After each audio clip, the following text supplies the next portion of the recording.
you're going through a struggle, or you have a challenge, right? How do you do that? But this group lends it, or people like yourself, where you can bounce thoughts and ideas off of, and you have different experiences. It's absolutely amazing. Because what I find in business, from, you know, not that I'm certainly that old, been doing it for a long time, but I don't care if you're selling a widget or a service. When you break it all down, at the end of the day, business is business. It's all the same. And to have, again, that fresh perspective, if you're going through a challenge, to be able to bounce it off, whether it's an employee or whether, hey, you know, you're moving to another level, you want to take your company overseas, you want to do something, it's fantastic to have thoughts and ideas, and it's invigorating. Yeah. Well, tell me this, now how are these guys selected for this mastermind group? Is it random? Is it handpicked? Yeah.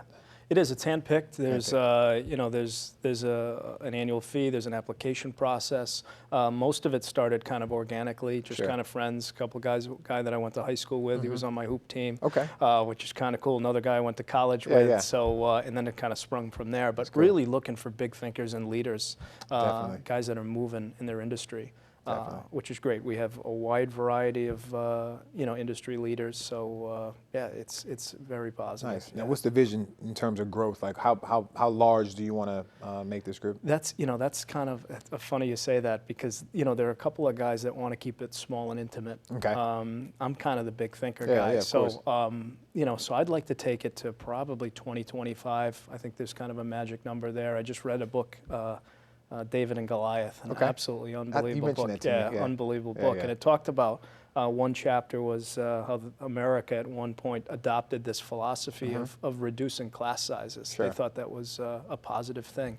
And in fact, once they did the research, they realized that, in fact, it's actually better to have bigger class sizes, because it, again, stimulates diversity, kind of different thought process, you know, and too little is not always great. So, so I think that 2025 is a magic number, which would be cool. Again, different thoughts the more you get in, different experiences, different big thinkers, different industries. It's a positive thing. Speaking of 2025, I'd like to get 25 rehabs under my belt this year. So you're pretty much the construction hands behind this, man. Can you get it done? We can get it done. All right, cool, we can get it done. Cool. So let's kind of talk about that too. So, you know, obviously we developed a relationship, and it's transitioned into a business relationship as well.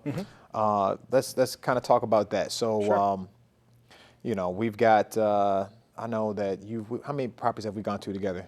We've, gosh, at least 10, right? I would say. Yeah. We're about to do our first one, right? That'll be underway in a couple weeks, actually. So that's cool. And so my vision with that is I'd like to get, for sure, 5 done this summer. All right. For sure. Excellent. And so we're working on that. I know we've got the one coming up, and then let me see, there's another I just put an offer on, and we'll actually be able to be 3 that I'll be putting offers on. So that'll be 4 right there once they're all under contract and everything. So that's good. Yeah, and that's our specialty. I mean, as a construction manager, is to really coordinate the efforts of the team to kind of get it done. You know, I mean, certainly you could do it yourself, but when you look at extended time, I think the key for you, I'm sure, is to get in there, get the job done, get it back on the market, right? So, so yeah, that's what we're going to try to. Well, see, I'm going to tell you what happened with me. Like my very first one, I actually did it on my own, and it was more or less of a learning experience of not so much what I want, but what I didn't want. Exactly.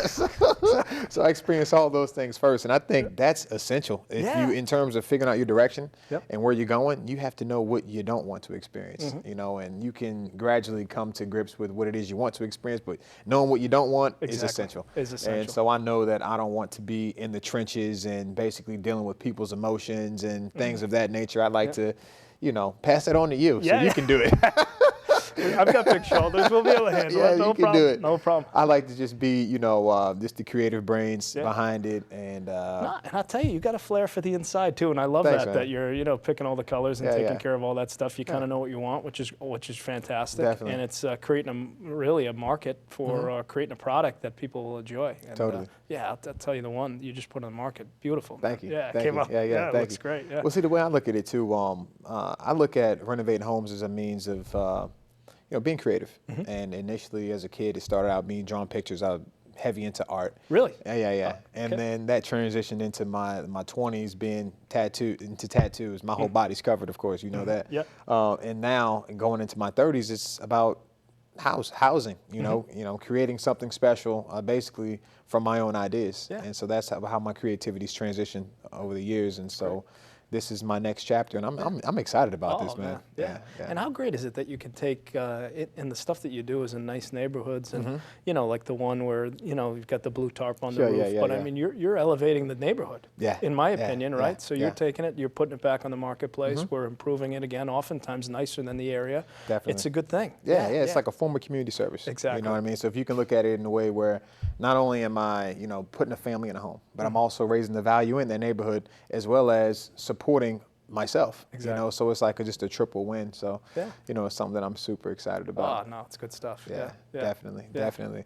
But we're glad we can help, man. Yeah. So is there anything else you wanted to share and talk about? No, man. I just appreciate the opportunity to come out here and chat with you a little bit. No, I mean, competitive guys. I think yourself as well. And it's funny. I don't know. What it is that you had asked me that question earlier. What is it the exact thing that motivates you? I'm inspired by many things. Music and great stuff, but.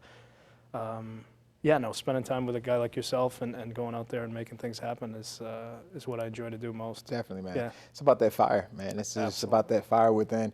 And I think, too, as long as you can keep that activated, no matter what the challenges are, no matter what things may seem like, if you can keep that fire burning, you will always experience a great deal of success. And that's what it's about. I mean, our physical challenges, have everything to do with our ability to or lack of ability to overcome these things mentally. I think as long as you have what it takes to overcome these challenges, you will always experience some level of success. Sure. And so I think that two guys that understand that, it's easy for us to attract and then to also, take on, new challenges together and overcome them together and experience success together. Absolutely. And I think that's what's really unique and neat about this whole experience. Yeah. I kind of enjoy challenges sometimes, don't you, man? Yeah, man. It's just like an obstacle, getting over it. Exactly. and that's what makes this cool too, is because you can relate just about everything to something else, even if they're like in different contexts. Obviously we're talking about business, but even business relates to your challenges, your obstacle challenges. Exactly. And those obstacle challenges relate to the challenges that we experience in business. Exactly. It's just how it just collectively works together, man. Absolutely. And when you realize the connectedness of it all, that's when you really start to expand. Yeah. Oh, it's good stuff. So I know we'll do many things together. We will indeed. We will indeed. Absolutely. But we have come to our closing. We'd like to thank Jon for coming here and sharing time with us and telling his story, and it was really good. And so I'd like to thank you, Jon, for coming through. And until next time, with me, Out of Bounds.